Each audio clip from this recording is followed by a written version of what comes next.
இயேசு கிறிஸ்துவில் எனக்கு பிரியமான சகோதர சகோதரிகளே, இன்றைய நற்செய்தி என்பது மத்தேயு அதிகாரம் 21 இறைவார்த்தைகள் 43 மற்றும் 45 முதல் 46 முடிய. இயேசு ஒரு உவமையை சொல்லுகிறார். அந்த உவமையிலே அவர் என்ன குறிப்பிடுகிறார் என்றால், மக்கள் நலனுக்காக, மக்களுடைய வாழ்வு பெறுவதற்காக பலரை கடவுள் இந்த உலகிற்குள் அனுப்புகின்றார்.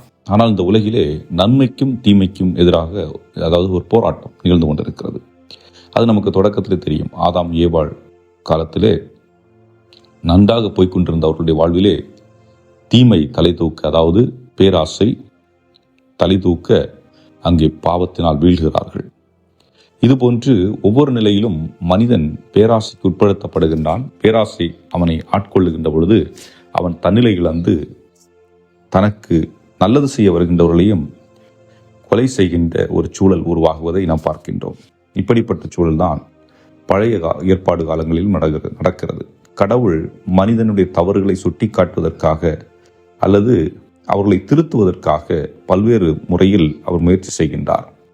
அதற்கு அவர் இறைவாக்கினர்களை அனுப்புகின்றார், குருக்களை அனுப்புகின்றார், அதை போன்று அரசர்களை அனுப்புகின்றார். ஆனால் இந்த மக்கள் யாருக்கும் செவி கொடுக்கவில்லை. இவ்வாறு நல்லது செய்ய வருகின்றவர்களை ஒன்று துன்புறுத்தி அனுப்புகின்றார்கள், அல்லது கொலை செய்கின்றார்கள், இளனப்படுத்துகின்றார்கள். இப்படி நல்லதற்கு காலம் இல்லாமல் போன ஒரு சூழலாக இருக்கிறது. ஆக அந்த கடவுள் என்ன விரும்புகின்றார்? சரி, என்னுடைய மகனை அனுப்புகிறேன் என்று மகனை அனுப்புகின்ற பொழுது, இவன் தான் தோட்டத்திற்கு உரிமையாளன், இவனை கொன்று போடுவோம் என்று அங்கே ஒரு கொலை நடக்கிறது. அந்த கொலைதான் இயேசுவை அவர்கள் கொன்ற ஒரு நிகழ்வு. ஆனால் இயேசு உயிர்த்தெழுந்தார். அதாவது எதை வெற்றி கொண்டார்? தீமையை வெற்றி கொண்டு அவர் உயிர்த்தெழுகின்றார், மரணத்தை வெல்லுகின்றார். மரணம் அதுவரைக்கும் தான் இறுதியான ஒன்று என்று எண்ணிக்கொண்டிருந்த வேளையிலே மரணம் இறுதியானது அல்ல, அதற்கு பின்பும் வாழ்வு இருக்கிறது, நாம் உயிரோடு கடவுளோடு இருப்போம் என்ற ஒரு நம்பிக்கையை கொடுக்கும் வண்ணமாக இன்றைய வாசகம் அமைந்திருக்கின்றது. அன்புக்குரியவர்களே, நல்லது கெட்டது என்று நமக்கு முன்பாக வைத்து கொண்டால் நாம் எதை தேர்வு செய்வோம்? நல்லதை தேர்வு செய்கின்றோமா, தீயதை தேர்வு செய்கின்றோமா? நம்முடைய குழந்தைகளுக்கு நல்லதை கொடுக்கின்றோமா, தீயதை கொடுக்கின்றோமா? எடுத்துக்காட்டிற்கு 2 நாட்களுக்கு முன்பாக ஒரு சூப்பர் மார்க்கெட்டில் பொருட்கள் வாங்குவதற்காக நின்று கொண்டிருந்தேன். ஒரு குடும்பம், கணவன், 2 பிள்ளைகள், அப்பா. அதற்கு பின்னால் நிறைய மக்கள் வருகிறார்கள் இந்த பொருள் வாங்குவதற்காக. அப்போது அந்த குழந்தை எனக்கு மேகி வாங்கி கொடுங்க அப்படின்னு கேட்குது. அம்மா என்ன சொல்கிறாங்க? அம்மா அதை பற்றி கண்டுக்கல.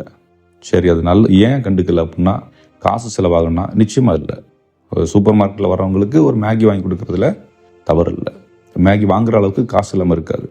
ஆனால் அந்த அம்மா வந்துட்டு அந்த குழந்தைய அப்படி லைட்டாக முறைச்சி பார்த்துட்டு முன்னாடியே மூவ் ஆன் பண்ணுறாங்க. அவங்க அப்பாட்ட அந்த குழந்தை திரும்பி கேட்குது. உடனே அப்பா மேகி எடுத்து கொடுக்குறாரு. அம்மா அப்பாவை முறைக்கிறாங்க. அப்பா கீழே பார்த்துட்டு ஒன்றும் தெரியாத மாதிரி அப்படி மூவ் ஆகுறாரு.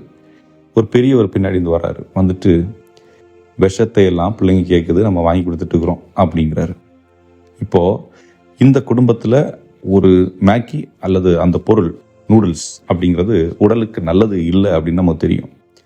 இப்போது அம்மா வேண்டாங்கிற இடத்துல அப்பா எடுத்து கொடுக்குறாரு. அப்பா அந்த குழந்தைக்கு நல்லது சொல்லி கொடுத்துருக்கணுமா, இல்லை சொல்லி கொடுத்துருக்கூடாதா? பிள்ளை கேட்டுச்சுன்னு சொல்லிட்டு விஷத்தை எடுத்து கொடுக்க முடியுமா? ஆக பல நேரங்களிலே நாம் மற்றவர்கள் நம்மை நல்லவர்களாக எண்ண வேண்டும், மற்றவர்கள் நம்மை புகழ்ந்து பேச வேண்டும், பாராட்ட வேண்டும் என்பதற்காக தீமையை வாழ விடுகின்றோம், நல்லவற்றை அழித்து விடுகின்றோம்.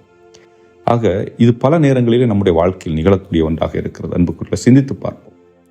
நான் நன்மைக்கு இடம் கொடுக்கின்றேனா அல்லது தீமைக்கு இடம் கொடுக்கின்றேனா? மற்றவர்கள் நல்லது செய்கின்ற பொழுது அல்லது மற்றவர்கள் மகிழ்ச்சியாக இருப்பதை பார்த்து நான் பொறாமை கொள்ளுகின்றேனா? என்னால் மற்றவர்கள் மகிழ்ந்திருப்பதை பார்த்து மகிழ்ச்சியாக இருக்க முடிகிறதா என்பது போன்ற கோணங்களில் நாம் சிந்திக்க அழைக்கப்படுகின்றோம். காரணம் என்னவென்றால், இந்த பல பிரச்சனைகளுக்கு காரணமே நம்முடைய பொறாமையும் பேராசையும் தான். ஆகவே சிந்தித்தவர்களாக இன்றும் வாழுமில்லாமல் இறைவா, நாங்கள் உம்முடைய அன்பை உணர்ந்து அதற்கிட்டால் ஒரு வாழவும் வேண்டிய அருளை எங்களுக்கு தந்தருளை எங்களுக்கு ஆண்டவராய் கிறிஸ்து வழியாக மன்றாடுகின்றோம். ஆமென்.